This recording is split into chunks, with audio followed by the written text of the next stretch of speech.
పరిస్థితి ఉండి ఆ స్ట్రీట్ లైట్లలో కమిషన్లు దండుకొని ఒకే ఒక కాంట్రాక్టర్కి ఇచ్చి చేతులు దులుపుకున్నది మీరు కాదని అడుగుతున్నా అధ్యక్ష. అందుకే దాన్ని కూడా సరిచేయాల్సినటువంటి ఆ వ్యవస్థను సరిచేయాల్సినటువంటి అవసరం ఉందని చెప్పి కూడా మీ ద్వారా మనవి చేస్తున్నా. ఆ మున్సిపాలిటీలకు ఏవైతే హైదరాబాద్ నగరానికి సంబంధించినటువంటి మున్సిపాలిటీలు కాకుండా, గ్రేటర్ హైదరాబాద్ కాకుండా సరౌండింగ్ లో ఉండే మున్సిపాలిటీలతో పాటు ఈ రాష్ట్రంలో ఉండే అన్ని మున్సిపాలిటీలకు ప్రభుత్వ నిధులను తప్పకుండా ఇవ్వాల్సిందే. ఇవ్వకపోతే ఇప్పుడైనా ఇబ్బంది జరుగుతుంది అధ్యక్ష. ఎందుకంటే మేము ఇప్పుడు అక్కడ చెప్తున్నాం, మనం కూడా చేయాలి ఇందులో. ఇప్పుడు రంగారెడ్డి జిల్లాలో అధ్యక్ష 40 మున్సిపాలిటీలు ఉన్నాయి అధ్యక్ష. దాదాపుగా గ్రేటర్ హైదరాబాద్ కాకుండా అన్ని మున్సిపాలిటీలలో ఈరోజు జీతాలు ఇచ్చే పరిస్థితి కూడా లేదు అధ్యక్ష. హెచ్ఎండిఏ ద్వారా హెచ్ఎండిఏకు నిధులన్నీ పోతున్నాయి. అక్కడ వచ్చే పర్మిషన్లు కానీ అక్కడ వచ్చే డబ్బు కానీ పూర్తిగా హెచ్ఎండిఏకే పోతున్నాయి. కాబట్టి హెచ్ఎండిఏ పోతే ఆ డబ్బును మళ్ళా తిరిగి ఆయా మున్సిపాలిటీల నుంచి వచ్చినటువంటి ఆదాయాన్ని అక్కడ ఖర్చు పెట్టడానికి ఈ ప్రభుత్వం చర్య తీసుకోవాలని చెప్పి కూడా నేను మీ ద్వారా కోరుతున్నా. ఎందుకంటే ముఖ్యమంత్రి గారు చాలా సందర్భాల్లో చెప్పినారు. మొన్న మన రంగారెడ్డి జిల్లా ఇన్ఛార్జ్ మంత్రి గారికి కూడా నేను ఈ విషయాన్ని చెప్పిన. ఐటీ మంత్రి గారు చెప్పిండ్రు, లేదు మున్సిపాలిటీలకు వచ్చే డబ్బును తప్పకుండా మీ మున్సిపాలిటీలలో గతం వచ్చే డబ్బు మీకు రాలేదు, రేపు వచ్చే రోజుల్లో తప్పకుండా నేను ముఖ్యమంత్రి గారితో మాట్లాడి మీ రంగారెడ్డి జిల్లాకు రావాల్సిన డబ్బును, మున్సిపాలిటీలకు రావాల్సిన డబ్బును తప్పకుండా ఉడా ద్వారా అభివృద్ధి చేయడానికి, లేకపోతే ఉడాన్ని నిధులు ఇప్పించడానికి తప్పకుండా ప్రయత్నం చేస్తామన్నారు. నేను మంత్రి గారిని కూడా ఈ సందర్భంగా ధన్యవాదాలు తెలుపుతున్నా అధ్యక్ష. కొత్త మున్సిపాలిటీలు అన్నిటికీ కూడా 4,500 కోట్ల రూపాయలు ఉన్నట్టుగా అక్కడ డ్రైనేజ్ వ్యవస్థ కానీ, మంచినీటి వ్యవస్థ కానీ, అక్కడ ఉండే రోడ్ల వ్యవస్థ కానీ, స్ట్రీట్ లైటింగ్ వ్యవస్థ కానీ ఇది సరి కావాలి అంటే అక్కడ కూడా అధ్యక్ష హైదరాబాదులో నిండిపోయి, హైదరాబాదులో పట్టని పరిస్థితిలో రోజు రోజుకు మన మున్సిపాలిటీలు హైదరాబాద్ నగరం నుండి ఔటర్ రింగ్ రోడ్ వరకు పెరుగుతున్నాయి అధ్యక్ష. వీటికి మౌలిక సదుపాయాలు లేక అస్తవ్యస్తమైన పరిస్థితిలో ఉన్నాయి. ఆ రోజు ఒక గ్రామ పంచాయతీ ఉంటే ఆ గ్రామ పంచాయతీ 1000 ఓట్లు ఉన్నటువంటి గ్రామ పంచాయతీ ఈ రోజు 10,000 ఓట్ల మున్సిపాలిటీలు అయినాయి అధ్యక్ష ఒక్కొక్కటి. అందుకోసం చాలా కష్టమైన పరిస్థితి ఉంది. దీన్ని మనము అధిగమించాల్సినటువంటి అవసరం ఉందని చెప్పి కూడా నేను ఈ సందర్భంగా మనవి చేస్తున్నా. హైదరాబాద్కు ఒక రకంగా, వాళ్ళకు ఒక రకంగా మున్సిపాలిటీల పేరు మీద ఉండి అభివృద్ధి జరగకపోతే రేపు మనలో తప్పు పట్టే పరిస్థితి వస్తుంది.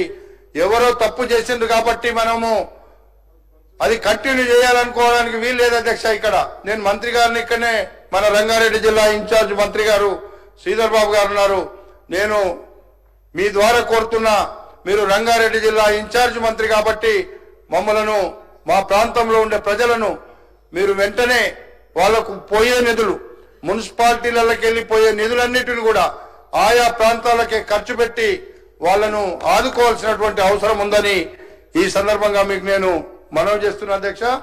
అదేవిధంగా అధ్యక్ష, ఇక మన గతంలో మీరు చూసిండ్రు అధ్యక్ష, రంగారెడ్డి గారు కన్క్లూడ్ చేయండి సార్. మన జిల్లా సార్,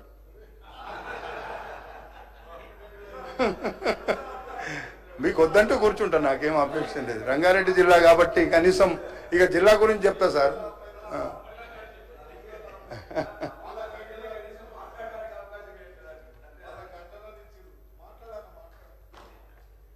గత 10 ఏళ్ళ అధ్యక్ష మీరు చూసిండ్రు, 10 ఏళ్లలో ఒక లైట్ అని వేసిండ్రు అధ్యక్ష.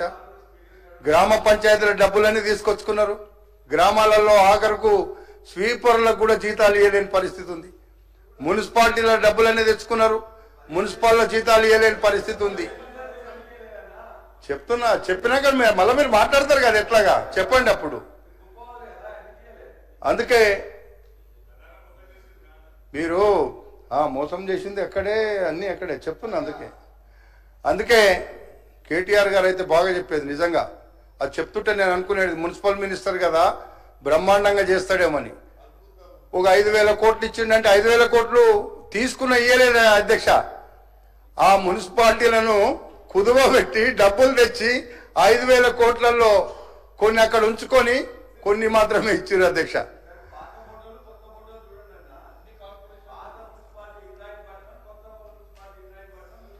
ఇప్పుడు మీరు 1 ఇయర్లో ఎంత తేడా వచ్చిందో మీరు పోయి చూడండి ఒకసారి. ఎట్లాగో వస్తారు కదా ఎప్పుడో ఒకసారి నన్ను వాయించనీకి, అక్కడ ఏదైనా మాట్లాడతారు కదా.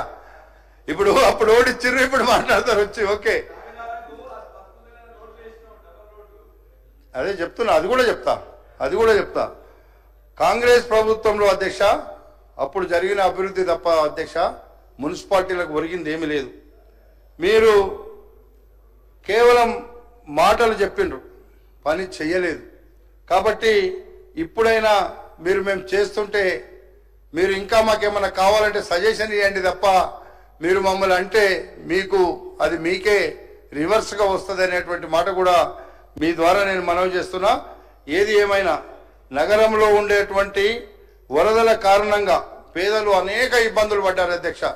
నగరంలో మీరు ఒకసారి చూసినారు, మన ట్యాంక్ బండ్ నుంచి నీళ్లు వదిలితే అధ్యక్ష కింద మొత్తం మునిగిపోయి వెహికల్స్ కొట్టుకపోయి వాళ్ళ డోర్లు కొట్టుకపోయి మొత్తం ఇళ్ళు కొట్టుకపోయినాయి అధ్యక్ష. ఇంటికి 10,000 20,000 ఇస్తామన్నారు అధ్యక్ష. సైకిల్ పోతే సైకిల్, స్కూటర్ పోతే స్కూటరు, కారు పోతే కారు ఇప్పిస్తామని చెప్తా. ఓట్లు వచ్చినాయి, ఇప్పుడు ఎలక్షన్ వచ్చింది అధ్యక్ష, మీకు మొత్తం ఇస్తామని చెప్పారు అధ్యక్ష. బీజేపీ వాళ్ళు కాంగ్రెస్ వాళ్ళు ఇద్దరు చెప్పుకుండ్రు. ఎందుకంటే అక్కడ ఓట్లకు సారీ అరే చెప్తా నేను. ఇగో బీజేపీ వాళ్ళు ఏమన్నారు, కాంగ్రెస్ వాళ్ళ మీద అన్నారు. మీరు బీజేపీ వాళ్ళు కాంగ్రెస్ వాళ్ళ మీద అన్నారు, కానీ కాంగ్రెస్ వాళ్ళు మంచిగా చేస్తున్నారు అంటలేరు కదా మీరు. అందుకే ఆ రోజు బీఆర్ఎస్ పార్టీ బీజేపీ పార్టీ ఇద్దరు ఆ ఎంబడి ఉండేటువంటి 4-5 కాన్స్టిట్యున్సీలలో ఎట్లా చెప్పిండ్రంటే మేము రోజు చూసేది, అరే మీకు రేపు మేమే వస్తున్నాము అన్ని కొనిచ్చేస్తామని చెప్పిండ్రు. ఎవరికి అన్ని ఇచ్చిండ్రా? మొదలే ఇయ్యాలే కదా, కేంద్ర ప్రభుత్వం ఉంది కదా మీకు. అందుకే నేను ఏమంటున్నానంటే చెప్పిన అబద్ధాలను చెప్పినట్టు చెప్పకుండా బ్రహ్మాండంగా కొత్త అబద్ధాలు చెప్పారు. ఇంకా ఆ కొత్త అబద్ధాలతోనే హైదరాబాద్ రంగారెడ్డిలో మీరు గెలిచిండ్రు. అబద్ధాల పునాదుల మీదనే హైదరాబాద్ రంగారెడ్డిలో గెలిచినటువంటి కాన్స్టిట్యున్సీలు ఉన్నాయనేటువంటి మాట మీకు మనం మనవి చేస్తున్నా. అందులో ఏం అనుమానం లేదు. అందుకే మీరు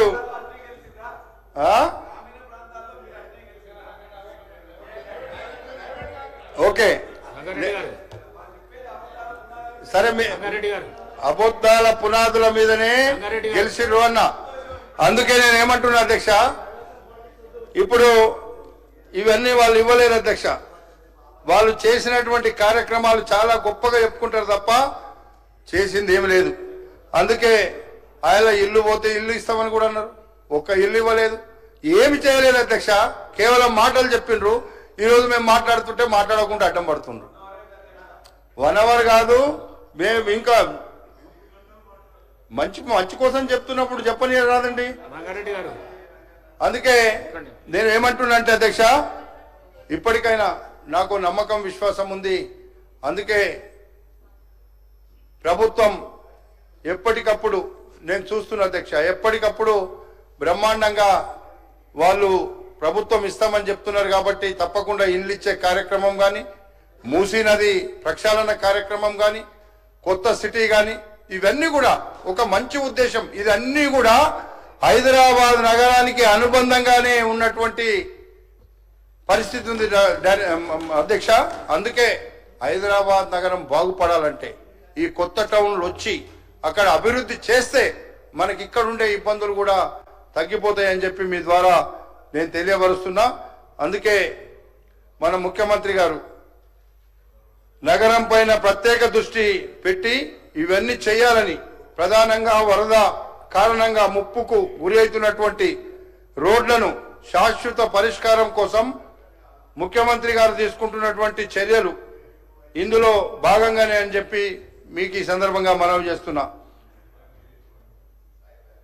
వరద నియంత్రణ కోసం నిర్మిస్తున్నటువంటి రెయిన్ వాటర్ సంపులను 141 వాటర్ లైన్ పాయింట్స్ ఏదైతే చర్యలు చేపట్టారో అవన్నీ కూడా త్వరలో పూర్తి చేయాలని తీసుకున్నటువంటి నిర్ణయమే.